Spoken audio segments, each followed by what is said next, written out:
Some parents really struggle with, like, all the other kids have the terrible things, so my kid has to. Yeah, let your kid go and be a better example to the kids. Just because the other stupid kids have phones doesn't mean that, okay, well, my kid has to be stupid, otherwise she'll feel weird. Right. You know, I think these things are toxic. I don't think especially for kids. It's just this thing. It's bad. And right. they don't look at people when they talk to them, and they don't build empathy. You know, kids are mean, and it's because they're trying it out. They look at a kid and they go, "You're fat." And then they see the kid's face scrunch up and they go, "Ooh, that doesn't feel good to make a person do that." Right. But they got to start with doing the mean thing. But when they write "you're fat," then they just go, that was fun. I like that. So that tasted good. Yeah, exactly. The thing is, you need to build an ability to just be yourself and not be doing something. That's what the phones are taking away. Yes. Is the ability to just sit there like this. That's being a person, right? Yes. No one can, you gotta check. Because, you know, underneath everything in your life, there's that thing, that empty, forever empty. You know what I'm talking about? Yes. Yes. Yes, Yes, just I know what you're talking about. That knowledge that it's all for nothing and you're alone. You know, it's down there. And sometimes when things clear away, you're not watching it, you're in your car, and you start going, "Oh, no, here it comes, that I'm alone," like it starts to visit on you. You know, just the sadness. Yes. Life is tremendously sad just by, being in it. And so you're driving, and then you go, that's why we text and drive. I look around, pretty much 100% of people driving are texting. Yes. And they're killing, everybody's murdering each other with their cars. Yes. But people are willing to risk taking a life and ruining their own because they don't want to be alone for a second. Because it's so hard. I was in my car one time, and a Bruce Springsteen song comes on. And it made me really sad. It's like Jungle, what's the one, Jungle song? Jungleland. This one where he goes, and he sounds far away. You know, it's like that's half. Wait, that's half of them. Yeah, a lot of them. No, he goes. Yeah, exactly. And it's really far away sounding. Yeah. Can you do it with the reverb? Can you do? No, they're not doing it. They're not. I was trying to tell you. So. Like that? Yeah. Except for it was Springsteen. If it was you doing that, I would have been like, "What the hell is that in my radio?" Springsteen. I did it just the same as Bruce. And I heard it, and it gave me kind of like a fall back to school depression feeling. It made me really sad. Yeah. And I go, "Okay, I'm getting sad. I got to get the phone and write hi to like 50 people." And then, somebody cool writes back, and then somebody not as cool writes after, and I'm like, "Oh, you, I'm not gonna." I got somebody better. But hey, how come you didn't answer my text? Speaking of which, because he wrote first. That's fine. So, anyway, I started to get that sad feeling, and I was reaching for the phone. Then I said, "You know what? Don't. Just be sad. Just let the sadness just stand in the way of it, and let it hit you like a truck." And I let it come, and Bruce, and I just started to feel, oh my God. And I pulled over, and I just cried like a bitch. I cried so much. And it was beautiful. It was like this beautiful, it's just this, sadness is poetic. You're lucky to live sad moments. And then I had happy feelings because when you let yourself feel sad, your body has like antibodies. It has happiness that comes rushing in to meet the sadness. So I was grateful to feel sad, and then I met it with true, profound happiness. It was such a trip, And the thing is, because we don't want that first bit of sad, we push it away with like a little phone for the food, and you get a little kind of. You never feel completely sad or completely happy. You just feel kind of satisfied with your product. Yes. And then you die. So that's... Those were simpler times, I think. I just feel like we may be going back to that, by the way. But in a way, good. Because when I read things like the foundations of capitalism are shattering, I'm like, maybe we need that. Maybe we need some time where we're walking around with a donkey with pots clanging on the sides. You think that would just bring us back to reality? Yeah, because everything is amazing right now and nobody's happy. Like, in my lifetime, the changes in the world have been incredible. When I was a kid, we had a rotary phone. We had a phone that you had to stand next to, and you had to dial it. Yes. You realize how primitive? You're making sparks in a phone, and you actually would hate people with zeros in their numbers because it was more. It's like, oh, this guy's got 2 zeros. Screw that guy. Why do I want to? And then if they called and you weren't home, the phone would just ring lonely by itself. And then if you wanted money, you had to go in the bank for when it was open for like 3 hours. You had to stand in line, write yourself a check like an idiot. And then when you ran out of money, you just go, well, I can't do any more things now. Right. I can't do any more things. That's it, yeah. That was it. And even if you had a credit card, the guy would go, ugh, and he'd bring out this whole shunk, and he'd write, yes. You'd have to call the president to see if you have any money. And it's all true, kids. You had to call the president, yeah. It was ridiculous. Yes. Do you feel that we now, in the 21st century, we take technology for granted? Well, yeah, because now we live in an amazing, amazing world, and it's wasted on the crappiest generation of just spoiled idiots that don't care, because this is what people are like now. They got their phone, and they're like, it won't. Give it a second. It's going to space. Can you give it a second to get back from space? Is the speed of light too slow for you? Yeah. I was on an airplane, and there was internet, high-speed internet on the airplane. That's the newest thing that I know exists. And I'm sitting on the plane, and they go, open up your laptop. You can go on the internet. And it's fast, and I'm watching YouTube clips. I'm in an airplane. And then it breaks down. And they apologize. The internet's not working. The guy next to me goes, this is bullshit.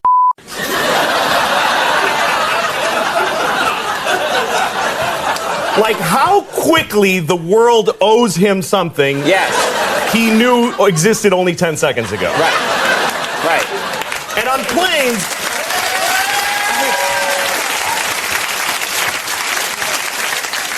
flying is the worst one, because people come back from flights and they tell you their story.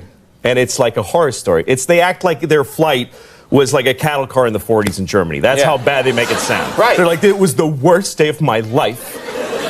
First of all, we didn't board for 20 minutes. Right. And then we get on the plane, and they made us sit there on the runway for 40 minutes. We had to sit there. Oh, really? What happened next? Did you fly through the air incredibly like a bird? Did you partake in the miracle of human flight, you non-contributing zero that you got to fly? You're flying!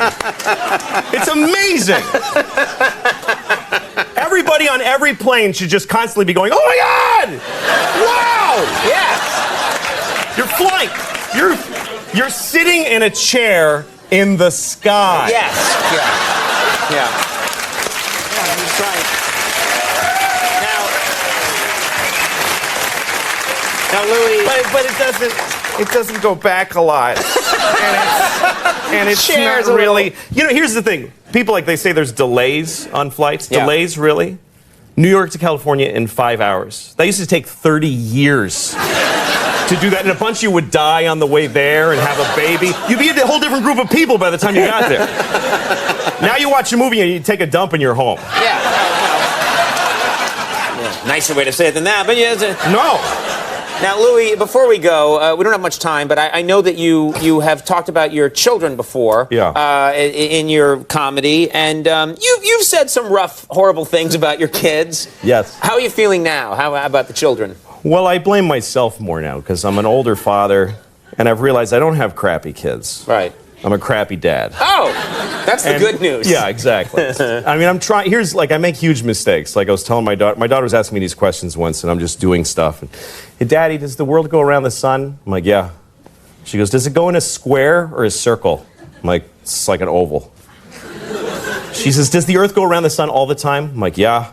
She says, will it always go around the sun? And I go, well, yeah, not always, because at some point the sun's going to explode. I said this to a 6-year-old. Yeah. I told her the sun's going to explode. She starts crying immediately, just bitter tears for the end of all humanity and life. And here's how I tried to save it. I go, honey, this isn't going to happen until you and everybody you know has been dead for a really long time. She didn't know any of those things. Now she knows all of those things. Yeah. She's going to die. Everyone she knows is going to die. They're going to be dead for a long time, and the sun's going to explode. And I'm proud of her how she took it, though. She was like, ugh.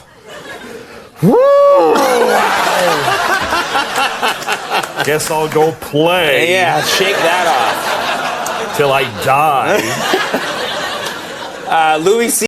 I'm curious about God. I'm curious about his life. I'm curious about God's existence. What's that like to be God?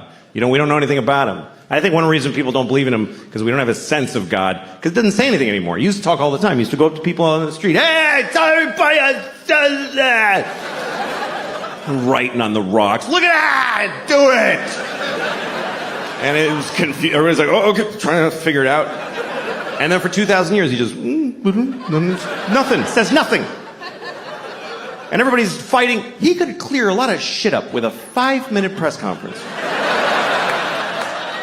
If God spoke for 5 minutes, he'd solve a lot of problems. He'd just show up, all right, everybody, yeah, I'm the Lord, okay. Real quick. First of all, Mormons just, no. What is that? Just go home. Also, Jews with the little things, what the fuck, I don't know. Put a hat on or don't. Nobody gives a shit. This is weird. I hate these. I hate them. I send everybody with one of those to hell every day. I do. It's just my thing. Just so you know. Do what you want, but that's where you're going. Now you know.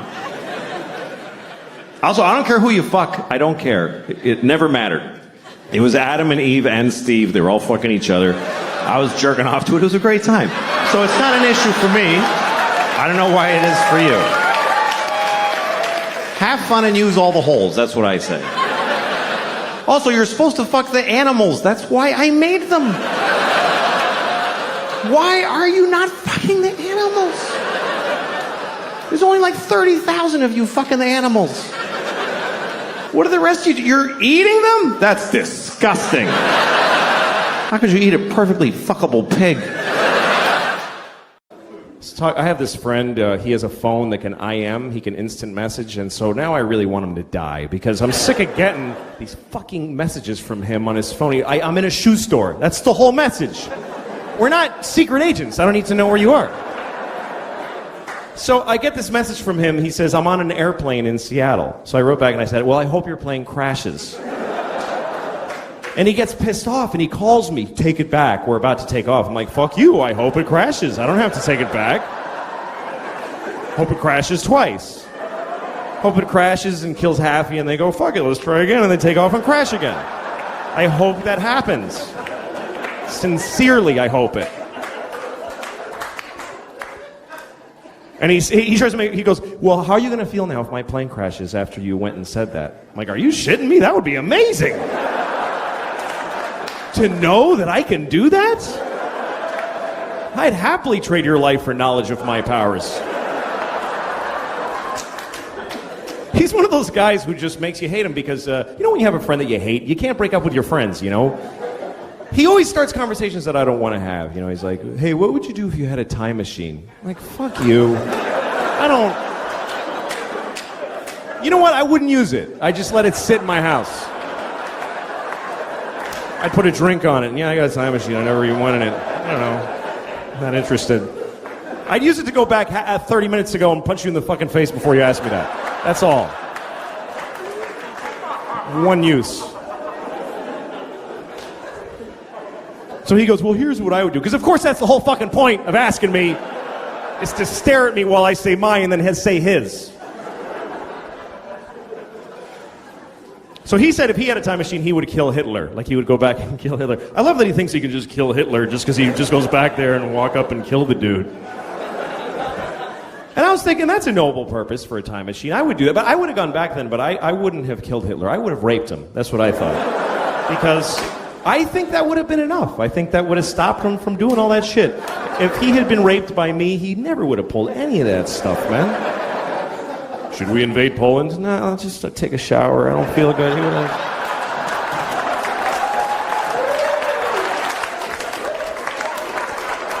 low self-esteem, and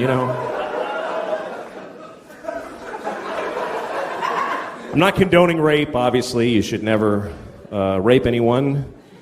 Unless you have a reason, like you want to fuck somebody and they won't let you, in which case, what other option do you have? How else are you supposed to have an orgasm in their body if you don't rape them? I mean, what the fuck?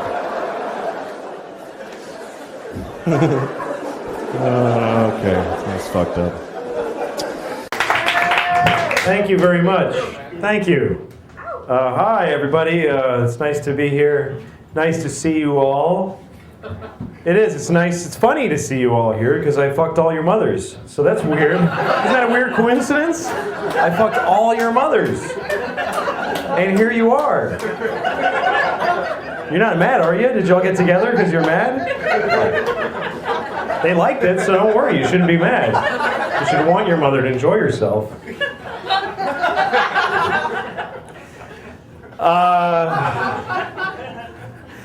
So I was talking to a friend of mine, and he used an old expression, and he said, yeah, well, it's a double-edged sword. You know, when people say that? I don't think people should say that anymore. Because I don't really relate to it that much, because I don't have a lot of fucking swords. And everything is a double-edged sword, too. Like, nothing isn't a double-edged sword. It's like, oh, I'm going to Vegas. Yeah, well, that's a double-edged sword. Because you could win or you could lose. Hey, the football game was on. That's a double-edged sword. Because football is fun, but then something else is too when you're not watching that. Even single-edged swords are a double-edged sword. You know, you cut something with it, but the other end is kind of flat, doesn't really cut well. So it's kind of a double-edged sword.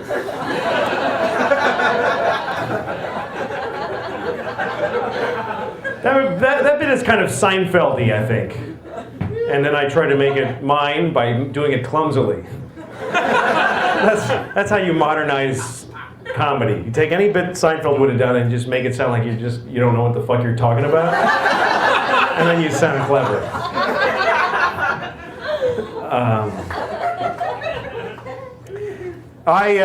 You ever feel like you're gonna fart and then instead you shit on your father's face?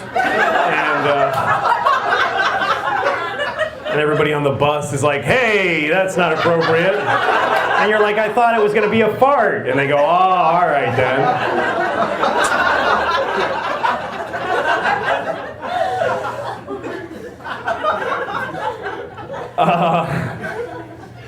I'm a little tired of all this terrorists alarming and the terrorist hatred, all this anti-terrorist. You know, terrorists are just people who like to murder other people. And what the fuck is the big problem? Seriously, I think that they become victimized in this country because those are their religious beliefs, and they have a right to them to murder people. Because here's the thing: what do they do that's so bad? They kill people. Who the fuck? Well, so what? What's so great about people that they shouldn't be allowed to murder them? Like, I was really thinking about that. Like, so people die. Yeah. Fucking, I don't know them. So I honestly don't care. And if somebody, well, what if somebody you knew died? Well, that would be sad, but then there's the other side to it, which is I'd get to act sad and people would be worried about me and really concerned about me. You know, like when you were in school, did you ever have when you were in school, when you were a kid, like fantasies about your parents dying so that you'd be really special in school? Like if your parents got killed, you'd go to school and they'd make an announcement, Joey's parents died today, so everybody, and all the cute girls would come up and go, are you okay? And stuff like that, which would never happen. They'd just walk up to you and go, I'm still not gonna fuck you, you faggot. That's what would have happened. And that would have I would have jerked off to that and had a better time than if I fucked them. Seriously. To me, jerking off later or a cute girl saying that to me after my parents died, like the brutalness of that would have gotten me off better than fucking that stupid bitch. Fuck her. I don't need her. have no idea. I have no idea where this is going. But here's the thing, people dying, look, people talk about like, don't eat dolphins when they're in the tuna. Pick out the dolphins, right? You gotta pick it out, like raisins.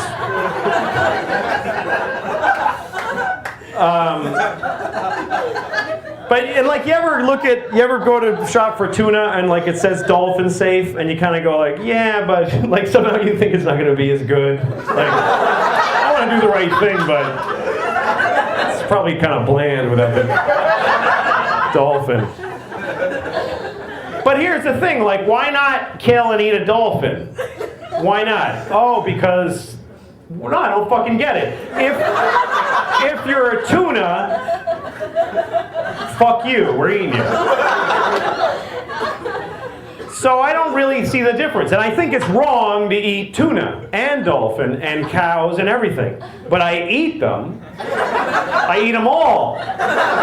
Because I don't care that it's wrong. I totally think it's terrible, but that's not important to me that it's terrible. So what if it's wrong? It tastes good. And I like the way it feels when I eat it, so fuck it. But I'm not going to pretend I'm doing something that's okay just because it doesn't think or something. So when I think about that, I think, yeah, so people die. What's the big deal? They're dead, and some of them might have been assholes. You don't know.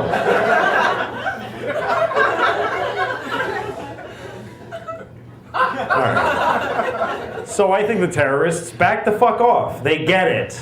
They get we don't like them. I think that's what they would say. If they could make a statement, okay, we get it, yes, blah, blah, you hate us, fine. Jesus fucking Christ, you guys. With the terrorism, this. Okay, move on already. You actually seem sort of offended that I'm doing an accent. That's what's funny to me about this. Is that everything I've said so far, you fucking happily laughed at. You're like, that sounds stereotypical. I'm not sure it's cool to laugh at that. That sounds like a stereotypical guy. Anyway, it was a Mexican accent, so. And I was talking about a Mexican terrorist, so fuck you. Because you didn't even know what you were being offended about.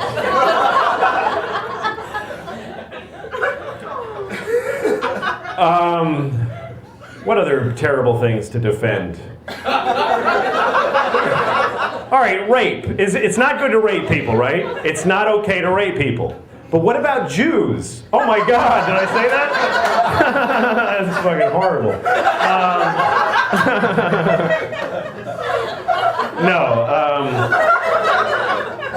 Here's my question. It's not okay to rape people, and I totally think that you shouldn't rape people, and I don't rape anybody. Anybody. But when does a person become a person? Like if you rape a fetus at 3 weeks, it's not really rape, because it ain't a human yet. So fuck it. Fuck it right in the hole. Who gives a shit? I don't even think people would mind if you walked up and raped their fetuses. Sorry, it's not a kid yet. Don't worry about it. Enjoy, please. Don't rape me. But if you have some way to rape my embryo, have at it. No, I don't think that there's any good reason. You could have a reason to rape somebody. Like, say there's somebody you want to fuck them and they won't let you. Then what else are you supposed to do? What other recourse do you have? What, are you going to not fuck them? That's absurd.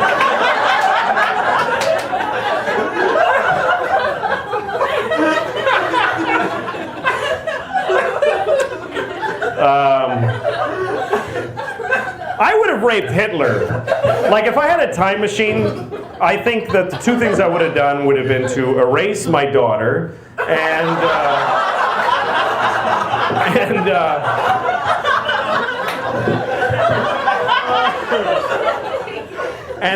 raped Hitler. Because I don't think it would have been enough to kill Hitler. I think if I raped him, he would have had no balls to do all the shit he did. He would have been just kind of depressed all the time and sitting on the floor of his shower crying with holding his knees and stuff like that. And a guy who does that can't have the focus to take over the world. So I think I would have done some. And also, I wanted to fuck Hitler, seriously. I think he was hot. I seriously was attracted to him. I used to fantasize about his brush mustache sort of tickling my balls. I don't know how that would work logistically. He's there, but then he'd have to... I guess if we were 69ing, then his mustache would tickle my balls, but then that wouldn't really be rape. 69, you can't rape people into a 69.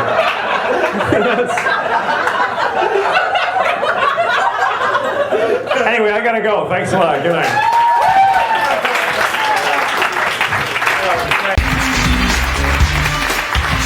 Thank you. Thank you. Thanks. How you doing? Good. Nice to be here. Nice to be in Aspen. My name's Louis. I live in New York, and I like New York. It's the only city where you actually have to say things like, "Hey, that's mine. Don't pee on that." You know? Usually, you don't need that phrase. I did something really stupid the other day. I went to buy groceries at a supermarket, and I forgot to have money. Have you ever done that? I was totally broke. And I didn't realize till the guy had bagged all my stuff and everything. And he says, $85? And I said, I don't have any money. And he's like, what, you don't have enough money? No, I don't have any money at all. And he didn't know what to do. He's like, well, you want to put some of your stuff back? Is that what you're saying? Put it all back, I think. The worst thing is I didn't know how to leave. You know, it's like, well, see you later. I had fun picking his stuff out anyway. I got a boner shop in here. Thanks, man. I always get in these embarrassing situations. Like, you know when you tell somebody a story, then a week later you tell them the same story again because you forgot? And by this time you've added a bunch of lies to it and you've embellished it. The other day I was telling a guy a funny story about something that happened to me, and it was true, but it didn't really happen to me. It happened to somebody else. I was just lying and saying it was me. And all of a sudden I realized that I was talking to the guy that it happened to.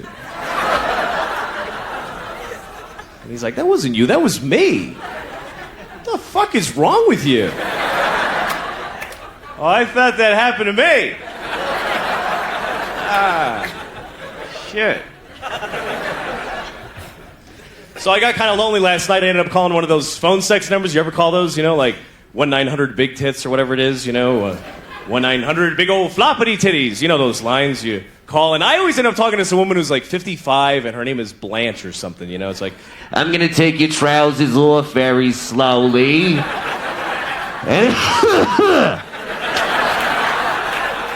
Then I'm gonna play with your balls.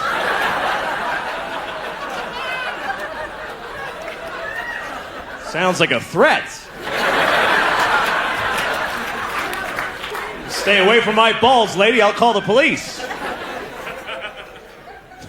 I gotta do something, though. It's ridiculous. It's been so long for me since I've had any real sex that even now when I masturbate, I don't have any point of reference for the fantasy, you know? Like now when I masturbate, I just fantasize about other times I masturbated. That's all I really have now. So. Oh, yeah, my old apartment. Yeah, that was a good one.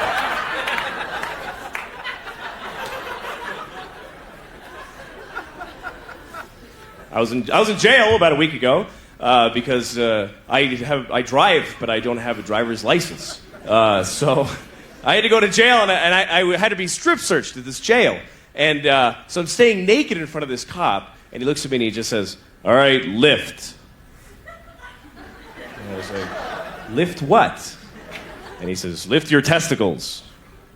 And I was like, "Well, can I use my hands?"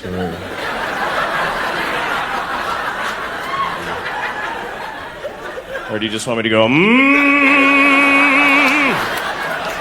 Rise, testicles! Rise on my command! Look at my great red hairy balls and fear me! Mira mis cojones grandes y pelirrojos!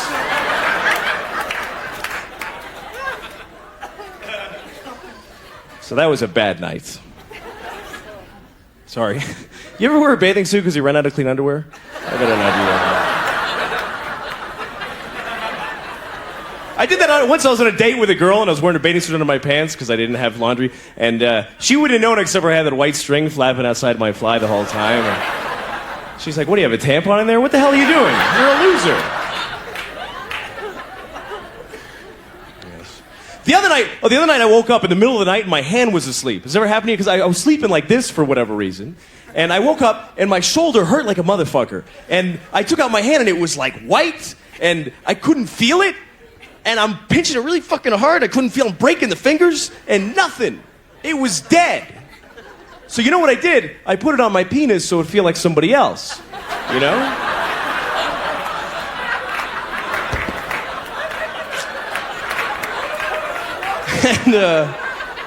And it worked.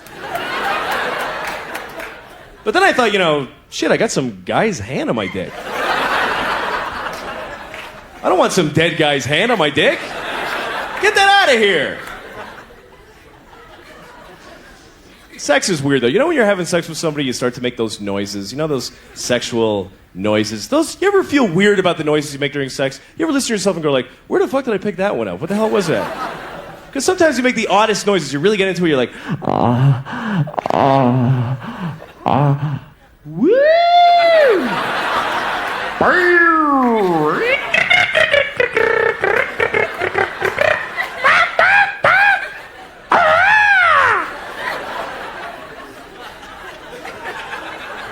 That'd be fun to make that noise with somebody that you're having sex with for the very first time, you know? After all the tension that built up to it, right at the moment of passion, you go,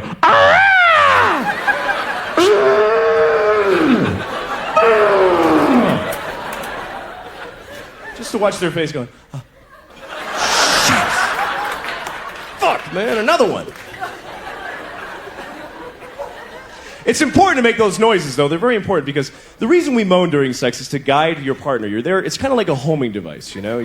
It's kind of like if a woman is doing something to my nipples during sex or during a boating accident or whatever, it doesn't matter exactly when. If she's doing something to my nipples, I usually want to say to her, you know, you're really wasting your time, honestly. You might as well be licking my wallet. There's just nothing there. Just fucking blow it off, you know? But that would be rude, you know? So you just moan less at the nipple. You just kind of do that holding pattern bullshit moan. It's like, oh, whatever, you know. And then if she starts to move lower, ha, ha, ha, yes! Genius! You know what would be fun to do one time when you're having sex with somebody? Don't make any noise at all. Just lie there perfectly still. And then right at the moment of orgasm, you just look at them and you go,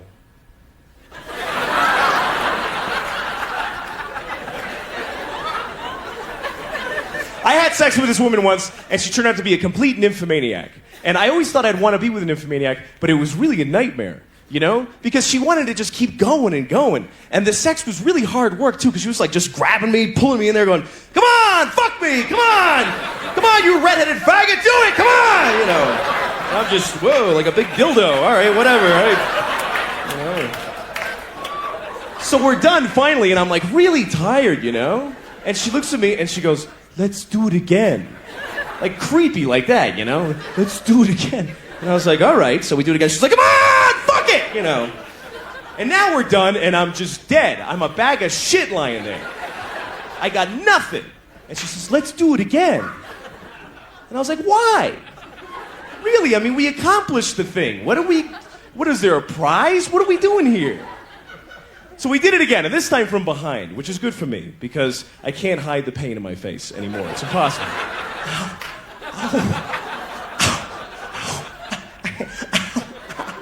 And then she starts getting into it, right? And she starts, like, backing into me really hard. She's going like, bam! Bam! Bam! And it really fucking hurt a lot. So I had to say something, you know? So I said, hey, take it easy. It's the most polite thing I could think of, you know? I didn't want to say, hey, don't back your snatch into me so hard. You're gonna rip my dick off, you fucking lunatic.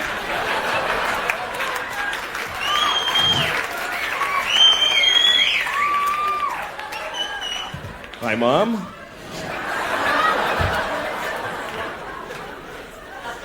Anyway, I think sex is a great thing. I think that everybody should be allowed to have all the kinds of sex they want, you know? I would never let a woman spank me, though, because I always be afraid that then I gotta go buy hoods and magazines, and it's like skiing, you go broke on that shit, you know? But I don't understand people that are intolerant of certain sex. Like one guy came up to me once and in the middle of the street and told me I was wearing a faggy shirt. What the hell does that mean? Total stranger walks up to me. Hey, nice faggy shirt, you faggot! What the hell does that mean? I remember the shirt I was wearing, it was pink and it had these little pictures of guys blowing each other on it, you know, like sort of cringe, but... The thing is, though, people just don't... Like, I was talking to a friend of mine once about another guy, and I said, is he gay? And my friend said, oh, yeah, he's really gay. What the hell does that mean? How do you get to be really gay? Are there many levels? Do you start out just a little bit gay? Like, you know, I feel like I'm coming down with the queers a little bit today. I just feel a little bit queer. I just feel like touching a penis like this. And then one day you're taking it up the ass, you're jerking off two guys and blowing somebody all at the same time. And you go, wow, I'm really gay. I am very homosexual. Look at all these penises. I'm the gayest man in the world. I am faggotor. No one is gayer than me. Thank you very much. You've been a pleasure. Good night.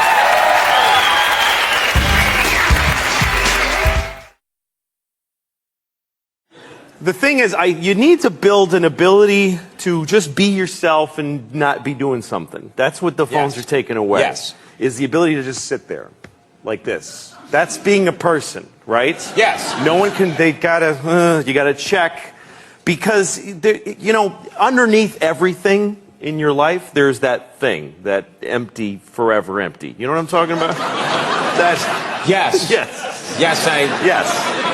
Yes, Just I know what you're that talking about. knowledge that it's all for nothing and you're alone. You know, it's down there. And sometimes when things clear away, you're not watching it, you're in your car, and you start going, oh no, here it comes, that I am alone, like it starts to visit on you. You know, just the sadness. Yes. Life is tremendously sad just by, you know, being in it. And so you're driving, and then you go, that's why we text and drive. I look around, pretty much 100% of people driving are texting. Yes. And they're killing, everybody's murdering each other with their cars. Yes. But people are willing to risk taking a life and ruining their own because they don't want to be alone for a second. Because it's so hard. I was in my car one time, and a Bruce Springsteen song comes on. And it made me really sad. It's like Jungle, what's the Jungle song? Jungleland. This one where he goes, and I heard it, and it gave me kind of like a fall back to school depression feeling. It made me really sad. Yeah. And I go, okay, I'm getting sad. I got to get the phone and write hi to like 50 people. And then, you know, somebody cool writes back, and then somebody not as cool writes after, and I'm like, oh, you, I'm not going to. I got somebody better. But, Hey, how come you didn't answer my text? so, anyway, I started to get that sad feeling, and I was reaching for the phone, and I said, you know what, don't. Just be sad. Just let the sadness, just stand in the way of it, and let it hit you like a truck. And I let it come, and Bruce, and I just started to feel, oh my God. And I pulled over, and I just cried like a bitch. I cried so much.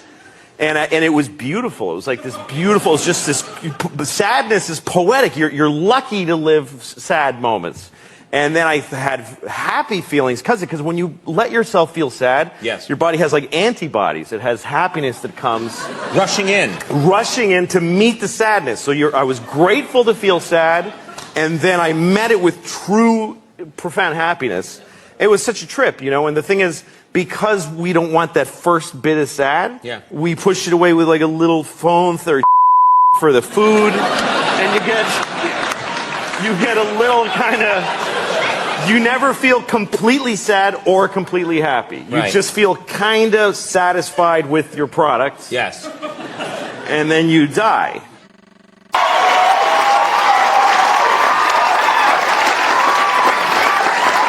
Thank you.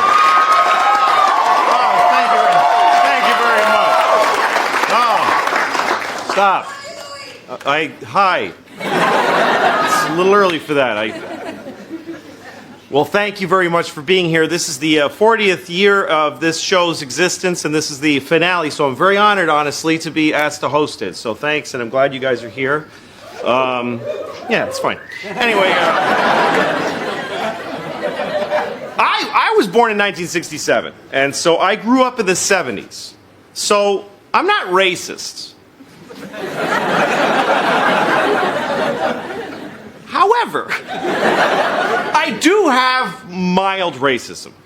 It's the best I could do coming out of the 70s, because that was a very racist decade. People said racist things all the time, and nobody got offended. The only time somebody got offended if you said something racist in the 70s is when they would then say, like, hey, you interrupted me. I was saying something racist. Why did you?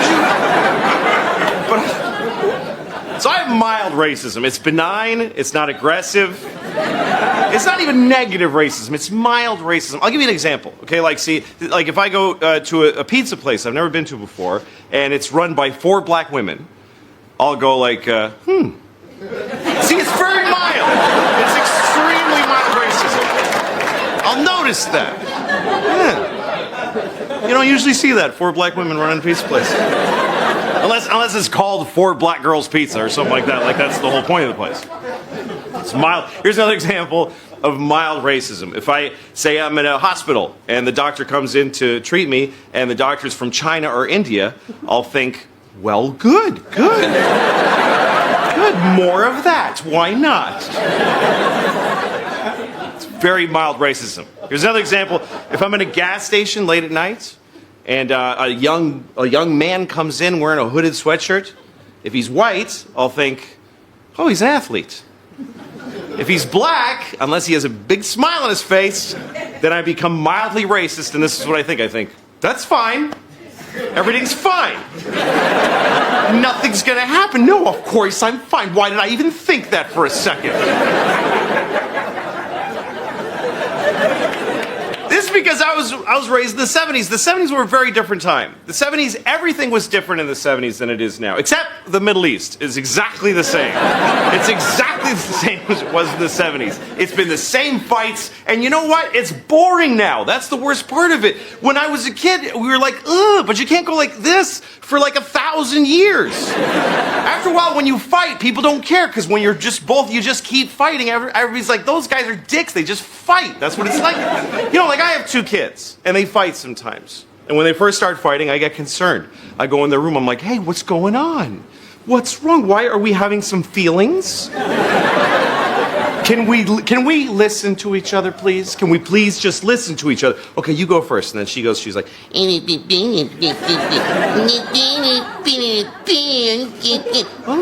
yeah, that sounds hard. Okay, thank you. Okay, now you. Because I like this one a little more, so that's why I make it.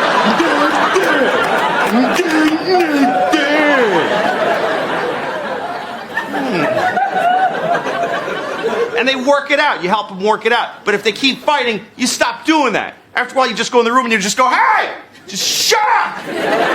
Fuck you, you're both wrong. Because he won't stop fighting. You're in a family. There's other people in this family, and you're being a couple of selfish little bitches that won't fix anything.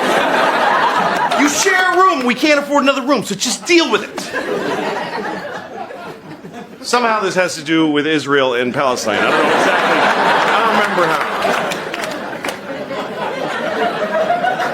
It is because my kids are like Israel and Palestine. And I'm like America. The little one's like Palestine because she always gets screwed. She gets the worst deals. She's like, she threw a rock at my face. I'm like, you're fine. Look, you have a great life. You get to take a rock to the face once in a while. You're fine. The older one is like Israel. She comes at me. She burnt all my dolls. I'm like, look, I can't do anything about it right now. Your sister is crazy. Please don't make me talk to her. I'll work it out, you and me, okay? We'll go out. I'll buy you a really cool missile, and you do whatever you do with it. It's totally up to you. The 70s were very different. In the 70s, there was a child molester that lived in my hometown. And it wasn't a big deal. It wasn't like, we caught a child molester. It was just like, yeah, that's the house where the child molester lives. He lives where, hey, kids, don't be stupid or you'll get molested. Just stay away from the child molester house. I know because he did something to me when I was your age. So just stay away from the child molester house. We really did. We had a town child molester. His name was Jean Baptiste. It's a true story. And he liked teenage boys. That's when you would find out, because I was a teenage boy. He didn't like me. I felt a little bad. Like, no, not you. It wasn't into me. But he would drive up next to teenage boys and he'd say, hello, would you like to go to McDonald's? And you're like, no. And he's like, why you don't like McDonald's? And then you're trapped, because of course everybody liked McDonald's. It was the 70s. And then I had one friend who used to get in the car. He'd be like, sure, I'll go. And he'd get in the car. He'd go to McDonald's and eat a burger, and then he'd say, see ya. And he'd just take off. And Jean-Baptiste was like, oh, I did not get to that child. And he foiled again. But he'd always try. Maybe this time. Because child molesters are very tenacious people. They love molesting childs. It's crazy. It's like their favorite thing. I mean, it's so crazy, because when you consider the risk in being a child molester, speaking not of even the damage you're doing, but the risk, there's no worse life available to a human than being a caught child molester. And yet they still do it, which you can only really surmise that it must be really good. I mean, from their point of view, not ours, but from their point of view, it must be amazing for them to risk so much.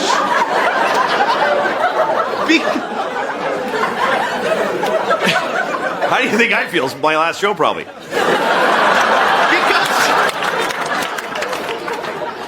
Look, I can't key into it because I love Mounds bars. I love Mounds bars. It's my favorite thing, right? But there's a limit. I mean, I can't even eat a Mounds bar and do something else at the same time. That's how much I love them. Like, if I'm eating a Mounds bar, I can't read the paper. Like, I have to just sit there with it in my mouth and go, why is this so good? I love this so much. And because they are delicious. And yet, if somebody said to me, if you eat another Mounds bar, you'll go to jail and everybody will hate you, I would stop eating them. Because they do taste delicious, but they don't taste as good as a young boy does and shouldn't. To a child molester, not to me. Not to us, because we're all awesome. All right, we did it. We got through it. We got a great show tonight. Brianna is here, so stick around and we'll be right back. Yeah. I live in New York City, and it's okay there. I live in a nice building. I never lived in a nice place before. When I was growing up, I had no money. I mean, my mom didn't. Didn't matter. I was a child. But I'm not used to it because it's nice. There's like a pretty courtyard with flowers and a fountain with little marble boys pissing. I don't know. What is it with fountains? Like, all fountain sculptors are pedophiles, basically. You can't get a fountain made without... Can you make me a fountain? Yes, I'll get started right away. Oh, yes! Yes! It's finished! And it's just little boys pissing on the face of a Greek god that looks like him a lot. It's piss on me forever!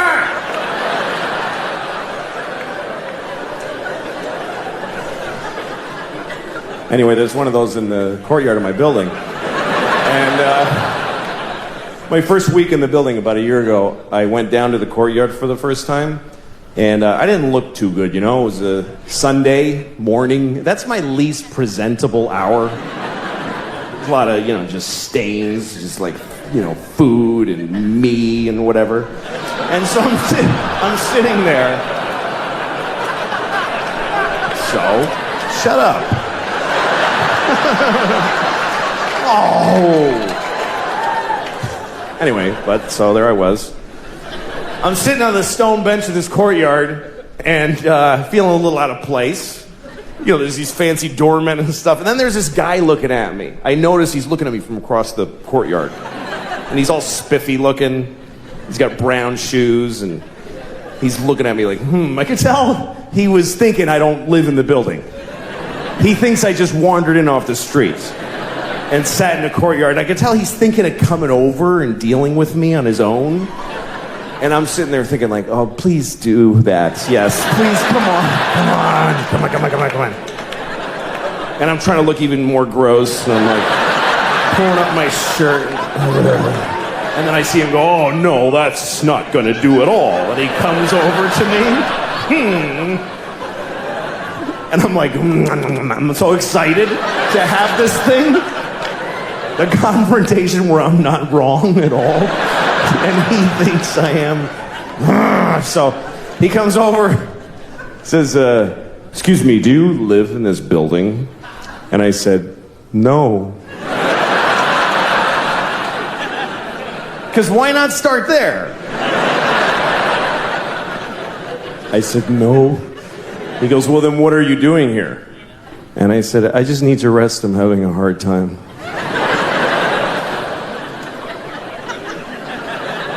He says, this is private property. And I said, well, I don't really believe in that. You know, just the worst things I could say from his point of view is basically all the things I was saying. And he goes, well, if you don't leave, I'm going to talk to the doorman. I was like, can I just stay like 5 more hours? So he's, no. And he goes over to the doorman. And I see him talking about me to the doorman like this. And then I see the doorman going, oh, no, that guy lives here. That's okay.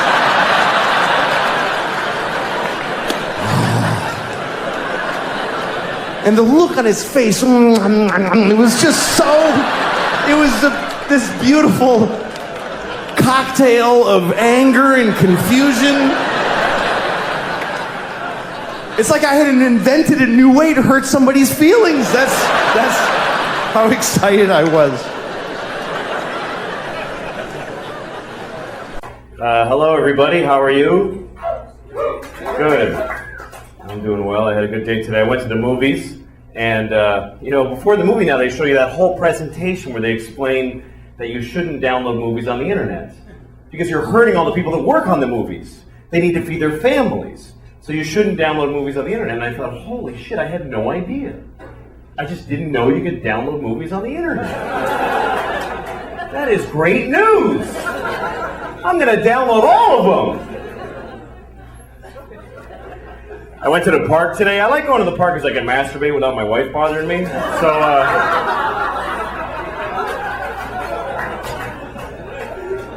I'm at the park and there's these no drinking signs. And it doesn't say no drinking. It has a picture of like a martini glass with a line through it.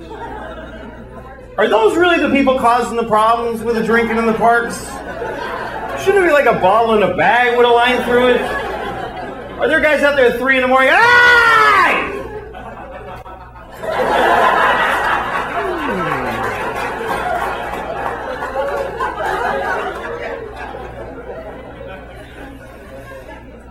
So, my wife and I got in a big fight today because she says I don't listen to her, and I don't. But it's not because I don't love her, blah, blah, blah. It's because she sucks at talking. I swear to God, she sucks at it. When she starts telling a story, it immediately turns into another, like, she takes every story and divides it into 50 stories that each branch out into encyclopedias about other stories. And I try, because I love her. When she starts talking, I'm like, oh, I'm locked in. I'm going to listen to the whole thing. But somehow I drift. I can't do it. Every story, she's like, oh, you know when my sister was in college? Not when she went to Antioch. You know how she transferred because of that, because that guy that got weird? Not the little guy, the guy with a beard. You know, the thing, I think he was arranged. What are you talking about? Pick a thing. That's what I do. I go, here's the story when I tell it. I bought a tomato and I ate it and it was good. Anyone can follow that story. It was about a tomato the whole time.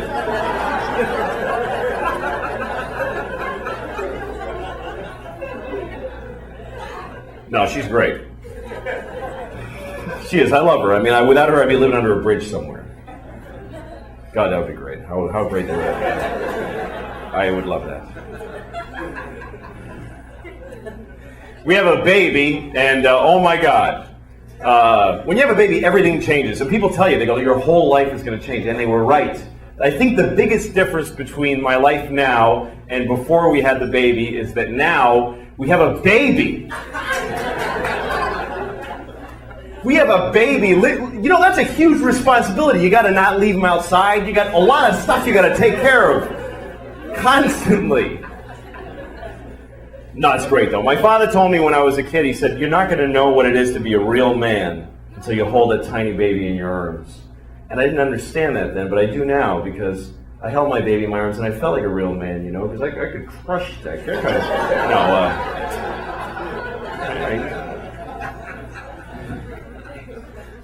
It's hard raising a baby because they're crazy. They're out of their minds.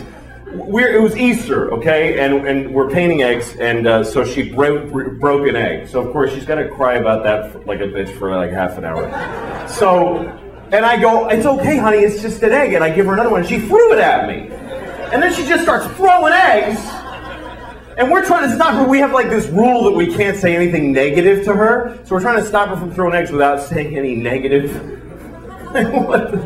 Like going, how about not throwing the eggs? That would be interesting.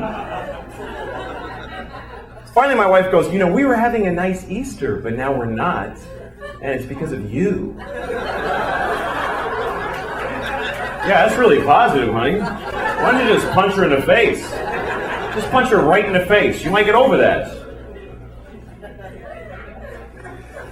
The worst word a baby has when she learns it is the word why. I hate the word why. I really hate it. And it's not, look, like I used to judge other parents, but I don't anymore. Like, you know when you're like at McDonald's and you see a parent, a mother or father with a kid, and the kid looks so cute and she's eating fries, and the mother or father's like, oh God, oh Jesus Christ.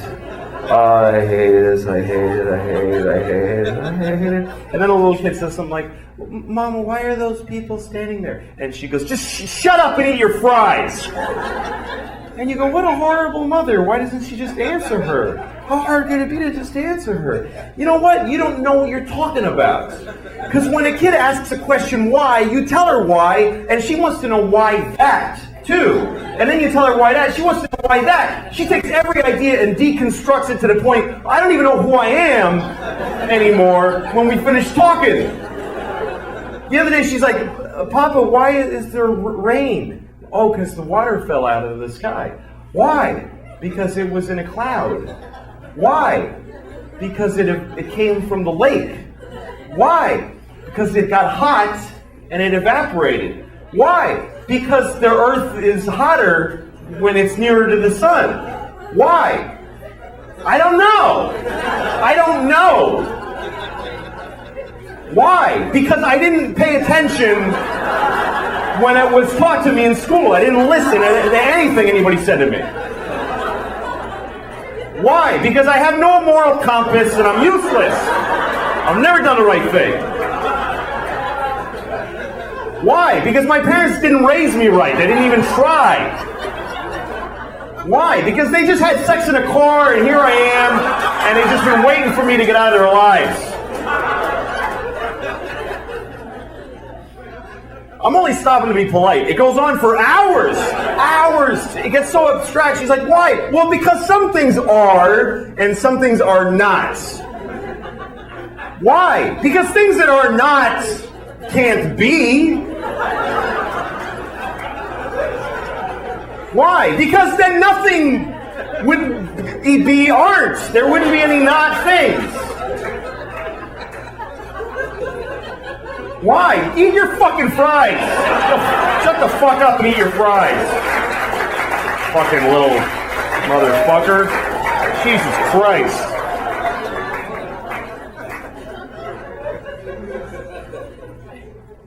Nah, she talks, man. They talk and you have to say shit back. You can't just go, Papa, look at the bird. You can't just go.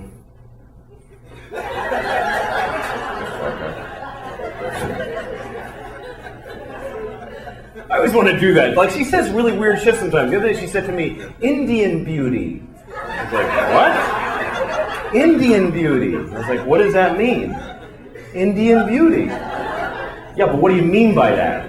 And she just looks at me and I go, yeah, don't talk unless you have a sentence to say, all right? Because that's a huge waste of my fucking time. Jesus Christ. Like the other day, she wants to say, excuse me. She says, accuse me. Like, that's not even close to meaning the same thing. All right? Accuse you of what? That you don't know how to fucking talk? Yeah. Yeah, you don't. Fucking shut it till it works, all right? Fucking kid is full of shit. Her favorite song is the alphabet song, right? That's what I call it, the alphabet song. You know what she calls it? The name of the song is A, B, C, D, E, F, G. She says, I want to sing A, B, C, D, E, F, G, H, I, J, K, L, M, N, O, P, Q, R, S, T, U, V, W, X, Y, and Z. I'm like, oh, well, now let's not sing it, because you fucking ruined it for whoever's listening. That's not the title of the song, you fucking idiot. That's the fucking song. Jesus, motherfucking Christ.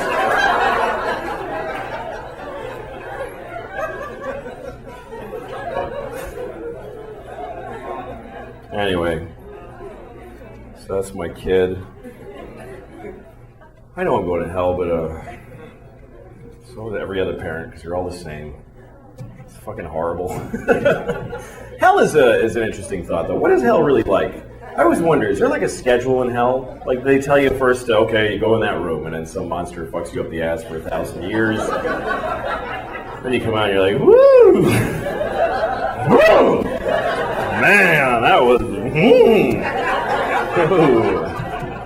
Like, don't go in there again. Whoa! To the next person, if I were you, I'd wait.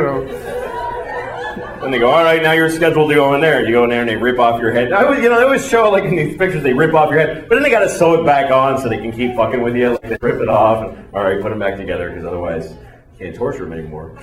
And then, but what if you're in hell and you're not sure what's next? Like they go, just go wait over there for a minute. And you're waiting like in a hallway in hell, and some demon comes up to you, come over here, you suck my dick. Now you're blowing this demon and you're in hell and it's awful. And he comes in your face, runs away laughing, whatever. But what if after you blow that demon, some guy in charge of hell walks up and he goes, you know, you didn't have to blow that guy. He just hangs out here. He's not part of your damnation or anything. What did you blow him for? He said, suck my dick, so say no. What are you, pussy? Jesus, man, stick up for yourself. Fucking loser. He blew Joey. Do you believe this guy? Sorry, I gotta go. I was walking past a yoga spinning fucking people place, and the door was open, and I look inside, and this guy's standing in front of a class, and he's just going like this, and he's going, come on, do it, come on, and everybody, all strangers that don't know each other, are going like this, and he's going, come on, all right, come on. And I thought, what fucking power this guy has. I wish I had that power over people. Even without the conceit of a class. Wouldn't it be great to be able to do that, like in an airport? A bunch of people waiting at a gate for a plane. It's like, come on, everybody do this. I'm like, oh, fuck, all right, Jesus, why am I going to have to do this? It's bullshit, and I'm late, and I got to fucking do this. Come on, you two, come on! I actually took a yoga class and it was great. It's amazing the shit they get you to do that you didn't know you could do. I was doing stuff I had no idea I was capable of, like sucking two penises at the same time. I didn't think I could do that. Mine and his. How did it's actually that flexible, I could sword fight in my own mouth. All right. Good night. Thank you, everybody. Enjoy the show.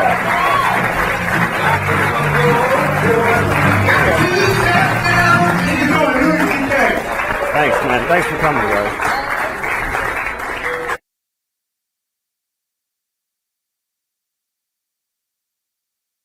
41 and I'm single. Not really single, just alone.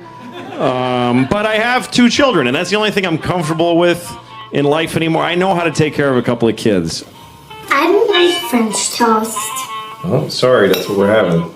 Mommy doesn't make us French toast. I go to my daughter's school to volunteer sometimes. My daughter goes to a public school. And I volunteer not because I'm a good person, but because you have to. Because nobody works there. There's just nobody there. You go in this school like thousands of kids and you go, where is any grown-up right now? And I usually go for lunch and recess. That's when they really need grown-ups, is for lunch to volunteer in the cafeteria, because they have 300 kids eating, and they have one Jamaican lady watching all of them. It doesn't matter that she's Jamaican, but it totally does, because there's nobody who can be mean to 300 children just in the way that the Jamaican lady, and it's not her fault, she's outnumbered. 300 kids to one, Gandhi would be like, shut up! So my job as a volunteer is to stand there, usually near my daughter so I can be with her, and then kids raise their hand and you need to go and help them. Now usually they need help opening a milk because they can't open their milks. They can't do it because it's 2009 and we still put milk in this little paper box. Put it in a bottle. I don't know why we're doing it. It's torture. We put it in this envelope that was invented by some Dutch in 1773. And they can't do it. They can't open it. It's too subtle an idea, a design for a 7-year-old to peel back the paper and then gather it forward into a spout shape. And the glue is vicious, so they have to pick at the corner and try to get it. And they end up drinking out of this finger filth disease spout. So they can't do it, so they raise their hand and I do it for them. I'm not better at it.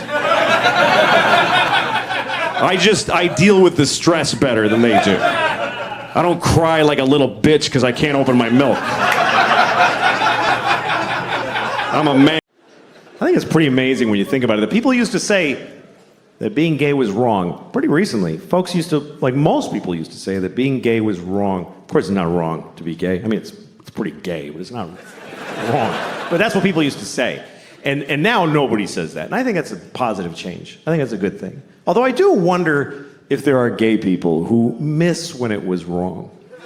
Maybe there's a few who miss when it was, because wasn't it a little more fun when it was like, this is fucking crazy? Like, didn't that give it a little zhuzh, a little, I could lose my job, oh fuck. Because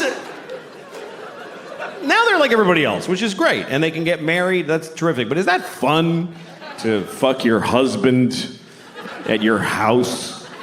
Wasn't it more fun to be in an old nightclub at 4 a.m, like, I'm breaking my mother's heart? Oh, yeah. I don't know. I don't even mean just gay people. Just some people like when sex is a little fucked up, you know? Some people like when sex is a little fucked up. All right. No. All right, you want to talk about it? Should we talk about it? All right. I don't mind talking about it. Okay. Here's what I'll do. I'll give you some advice. Here's some advice that really only I can give you. Here's my advice.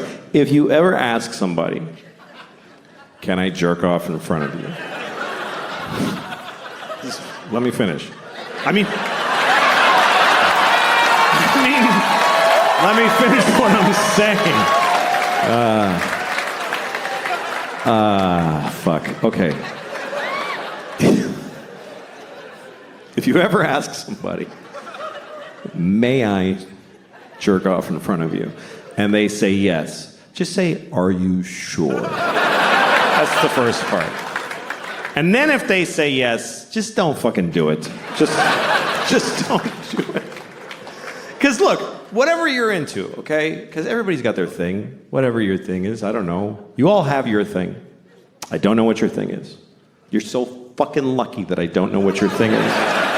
Do you understand how lucky you are? That people don't know your fucking thing, because everybody knows my thing. Everybody knows my fucking thing now. Obama knows my thing. Do you understand how that feels? To know that Obama was like, good Lord.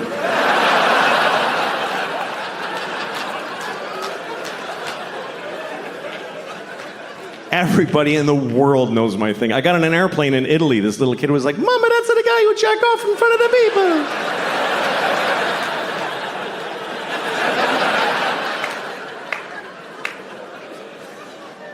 So whatever your thing is, I don't know what it is. Maybe you can't come unless you have your father on speakerphone, whatever it is.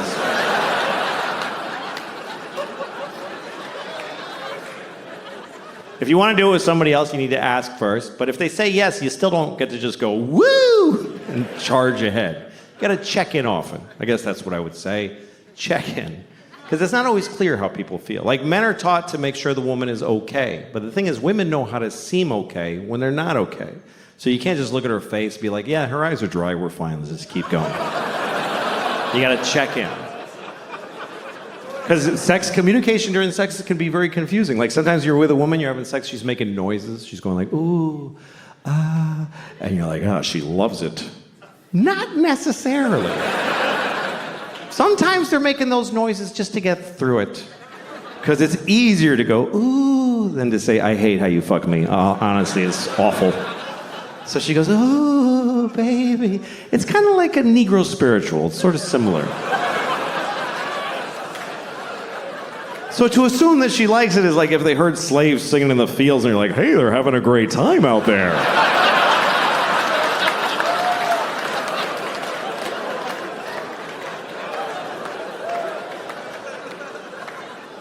As far as my thing, I don't know what the fuck.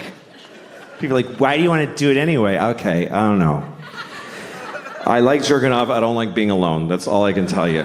I get lonely. Where is everyone? It's just sad. I like company. I like to share. I'm good at it, too. If you're good at juggling, you wouldn't do it alone in the dark. You would gather folks and amaze them.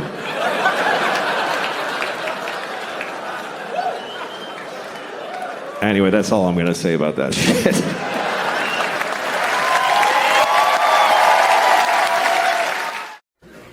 We're a family. We have a kid. That changes everything.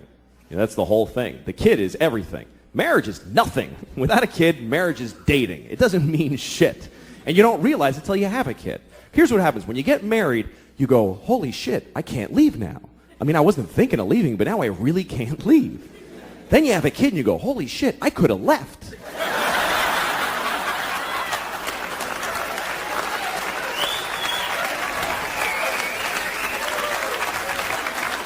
I totally could have left. Fucking door was right there. Now I can't go. I got a kid now. I've been divorced for 5 years, and it's been the best part of my life, being divorced. Easily my favorite part of my life. I love being divorced. Every year has been better than the last. And it's the only time I can say that about. And by the way, I'm not saying don't get married. If you meet somebody, fall in love and get married, and then get divorced, because that's the best part. It's the best part. Marriage is just like a larva stage for true happiness, which is divorce, because you just let go and everything's fine now. Divorce is forever. It really actually is. Marriage is for how long you can hack it. But divorce just gets stronger like a piece of oak. Nobody ever says, oh, my divorce is falling apart, it's over, I can't take it. And again, if you're in a good marriage, stay in it. If you're in the best marriage ever, stay in it. I'm just saying, if you got out, it would be better. That's just a fact. I'm sorry, but it's true. Everything's better. My ex-wife and I, this is the best part of our knowing each other. We're good co-parents because we live apart and we're friends. Our kids go to her half the week, they come to me half the week. And I'm a good father. I'm an attentive, focused, and responsible father. Do you know why? Because I get to say goodbye to these kids every week. Are you shitting me? It's like every parent's fantasy. Who can't be a good father for half of every week? No matter how bad it gets, every Wednesday I get to go, goodbye, girls. Daddy's gonna go upstairs and pour whiskey all over his naked body right now.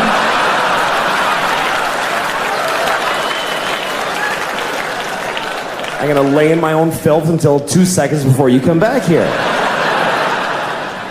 That's why I'm such a good dad.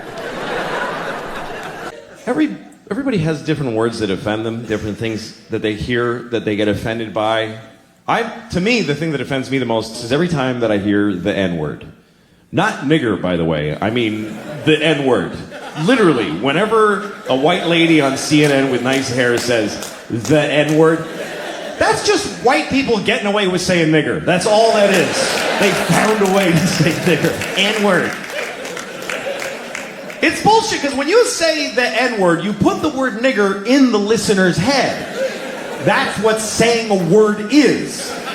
You say the N-word and I go, oh, she means nigger. You're making me say it in my head. Why don't you fucking say it instead and take responsibility for the shitty words you want to say?